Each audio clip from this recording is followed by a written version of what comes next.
YouTube. Thought I'd let the dust settle a little bit and talk this one out. The Mad Max trailer. By now, probably most of you have seen it. If you haven't seen it, fair enough. But I'm sure you must have read some of it in comment sections of any given website you've been to. I don't know. You know, GameSpot, IGN, whatever you like. But where I think the most of the comments gone is in this here YouTube. And Zembloke here wants to give you 2 cents. Or 2 pence, whichever you like, from wherever you live. Here it is, right?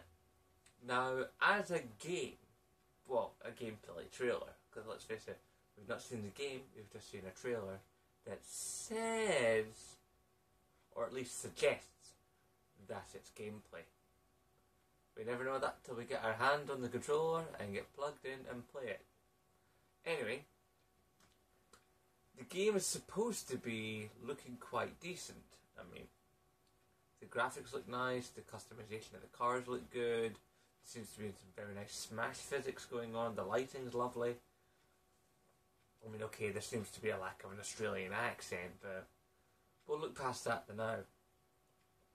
But what the most of it seems to be the case is, I mean, when you've got the West Coast Customs logo continually in the bottom right hand corner of the demo, which seems very strange, and you figure out it's a wasteland after a nuclear exchange in a world where everything is scarce and everything's completely done in. Then you would think that something like, I don't know, a high-end Los Angeles-based car customization company wouldn't really be around. Just guessing. And even if they were, would they really be having anything happening in Australia? Let alone in Australia that's, well, nobody can get to anymore. Because there's not enough fuel around to fly planes, and even if there were, all the nutters on the ground would probably take the planes out.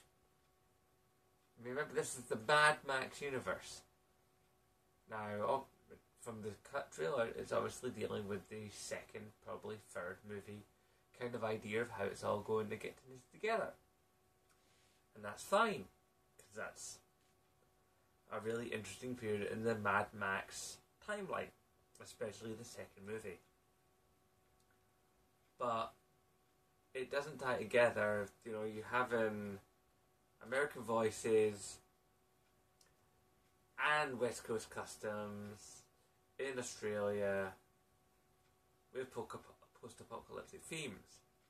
Now, the cars themselves, the customization you can do, and how every car, allegedly, from the look of the trailer, will be different. So your Mad Max mobile would be different from my Mad Max mobile, and different from his, and blah, and blah, and blah, and blah, and blah.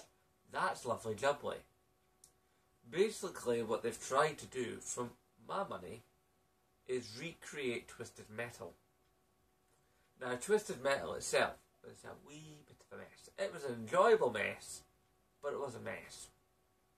You know, I wouldn't say it was badly coded or anything like that, but it just...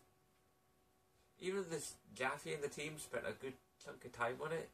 There were areas of it that felt as rushed, and there were areas of it where it felt over-designed.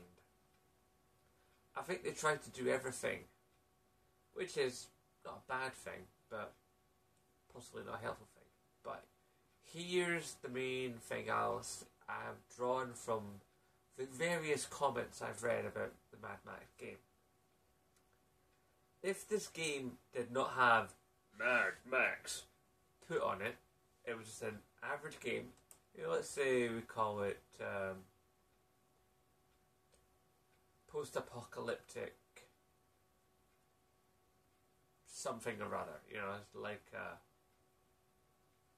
apocalyptic car. There you go. That sounds a bit cheesy, I know, but let's just call it apocalyptic car. You put that across the street, apocalyptic car, right? You remove Mad Max from it completely, and I bet that most of the people who have commented negatively would have looked at that and gone, "That looks alright. I could play that." Yeah. But what's happened is, because the game's been tied into a much loved franchise, people are going, "Oh God, it's another reboot. Oh, why does the Hollywood hurt me so?" And Hollywood does do this. They keep taking things that were great, mixing them up, throwing them back out, making them suck.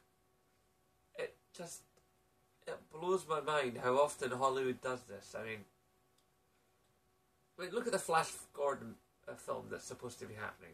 Don't touch Flash Gordon. Just leave it alone. Meanwhile, back at the plot. So my thing is, this game probably would have done okay if they'd left Mad Max out of it. But because they said it's Mad Max, a lot of people who are into films and older or younger or the same age as me are going to look at this and going, it's a movie reboot game that's spitting on the franchise that bore it.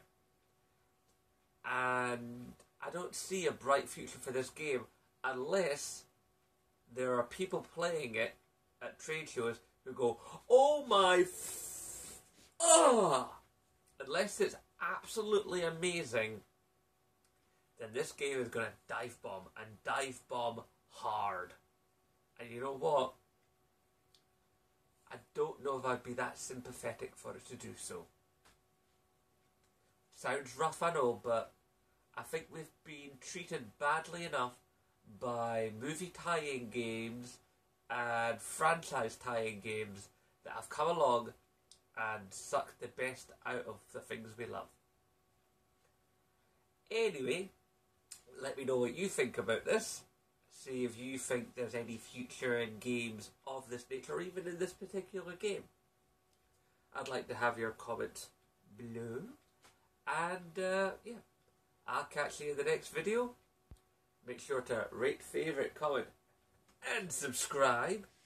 And, as always, I never bother.